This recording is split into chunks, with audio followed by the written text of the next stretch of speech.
નમસ્કાર, આજે હું કારેલાનું શાક બનાવી રહી છું. એ કટકી કારેલાનું શાક છે.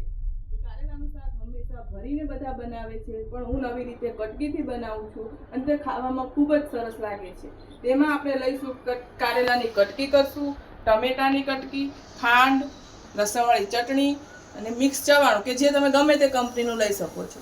ધાણા તેલ લીધું છે. હવે એમાં મેં 2 દાણા રાયના નાખ્યા, થોડીક હિંગ નાખશું, પછી એમાં ગેસને ધીમો કરી અને કારેલાની કટકી નાખશું, પછી એમાં થોડીક હળદર અને મીઠું સ્વાદ પ્રમાણે નાખી અને ધીમા ગેસે થોડું ચડવા દઈશું. એ કારેલાની કટકી ચડે છે ત્યાં સુધી આપણે તેનો મસાલો બનાવવાનો છે. એના માટે મેં ચવાણું લીધું છે, 1 વાટકી ચવાણું છે. આપણે મસાલો વધારે કરવો હોય તો પણ વધારે પણ લઈ શકો. બાળકોને મસાલો વધારે ભાવે છે એટલે થોડોક મસાલો વધારે કરશું. તેને મિક્સરમાં પીસી લઈશું.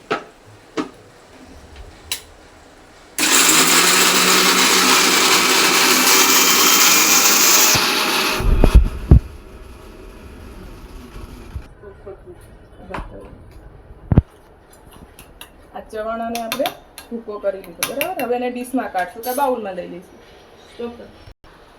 હવે આ મસાલો ભરવાનો છે એ બનાવી રહી છું. આ ચવાણાનો ભૂકો છે. આમ તો આપણે ચણાનો લોટ શેકીને તેમાં બધો મસાલો બનાવી છે, પણ આમ મિક્સ ચવાણું છે તો જેનાથી આપણે કોઈ વસ્તુ શેકવાની કે કંઈ થતું નથી. પછી ટમેટા, લસણવાળી ચટણી અને ખાંડનું પ્રમાણ વધારે રાખવાનું, કેમ કે કારેલા કડવા હોય છે એટલે. 1 થી 1.5 પાવડું તેલ નાખવું.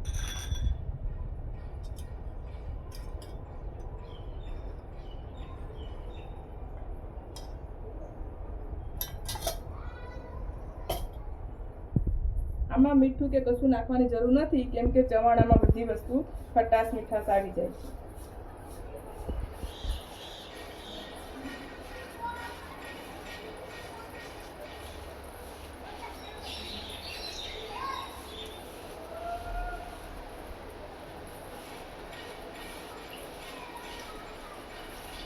આ મસાલો તમે ચાખીને પણ જોઈ શકો છો. તમને ગળાશ કે મીઠું ઓછું લાગતું હોય તો તમે તમારા સ્વાદ પ્રમાણે નાખી શકો છો.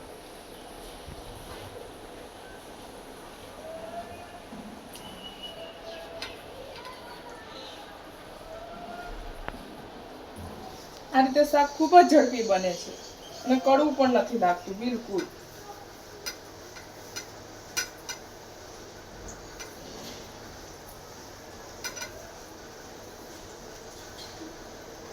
બધો મસાલો મિક્સ થઈ ગયો છે. પછી તમે એમાં ધાણા પણ નાખી નાખો.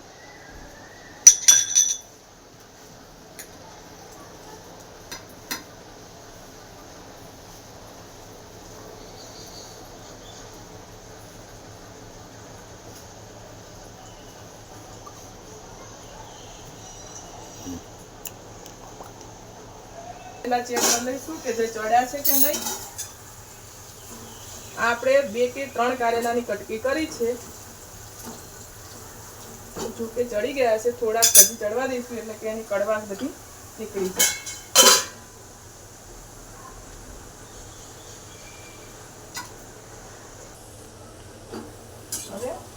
હવે કારેલાની કટકી ચડી ગઈ.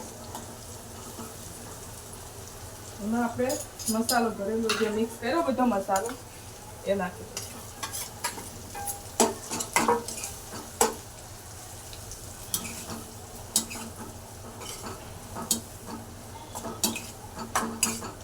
તમારા બાળકોને ખ્યાલ પણ નહીં આવે કે આ કારેલાનું શાક છે.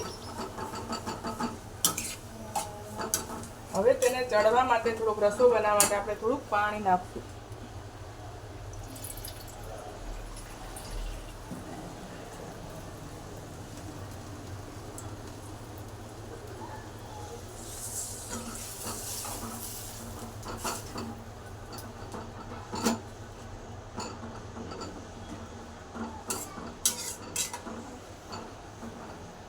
તમને જોઈને જ ખાવાની ઈચ્છા થાય. જ્યાં થોડુંક ચડવા દેવાનું છે. બધો મસાલો ભળી જશે પછી તેલ ઉપર આવશે થોડું, અને કારેલા પણ જો થોડા કચરાશે તો ચડી જશે. જો શાક થઈ ગયું. આમાં તમને કારેલાની કટકી પણ નહીં દેખાય અને ખાંડ અને ચવાણાનો સ્વાદ આવશે, એટલે કારેલું ખબર નહીં પડે કે કારેલું નાખેલું છે, અને બધા મજાથી થશે. આ બની ગયું આપણું કારેલાનું શાક કમ્પ્લીટ. જો તેમાં તેલ પણ ઉપર આવી ગયું, મસાલો બધું ભળી ગયો. ઓકે, મારી ચેનલને સબસ્ક્રાઈબ કરો, શેર કરો, અને હવે મળીએ આપણે બીજા વિડીયો.